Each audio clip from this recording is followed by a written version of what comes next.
गोंदिया जिल्हा पोलीस दलाकडून 2026च्या स्वागतासाठी संपूर्ण जिल्ह्यात नाकाबंदी करण्यात आली होती। सर्व ठिकाणी वाहतूक पोलिसांचा सहभाग होता।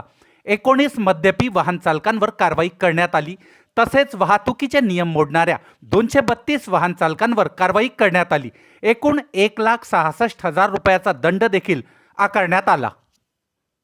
गोंदिया जिल्हा पोलीस दल तसेच वाहतूक शाखा यांनी सन 2025 या वर्षास निरोप देत नवीन 2026 वर्षाचं स्वागतासाठी संपूर्ण जिल्ह्यामध्ये आदरणीय गोंदिया जिल्ह्याचे पोलीस अधीक्षक साहेब यांनी नाकाबंदीचं आयोजन केलेलं होतं।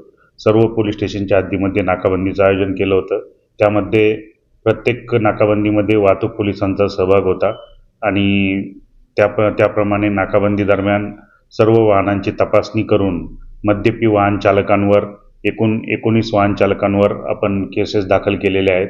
त्याचप्रमाणे एकूण 232 वाहतुकीचे नियम मोडणाऱ्या वाहन चालकांविरुद्ध आपण कारवाई करून 1,66,000चा दंड त्यांना केलेला आहे व त्याचप्रमाणे 74,400 रुपयाचा कॅश फाईन आपण त्यांच्याकडून वसूल केलेला आहे आणि अशा प्रकारे जिल्ह्यामध्ये 2026 या वर्षाचं स्वागत शांततेत पार पडलेलं आहे।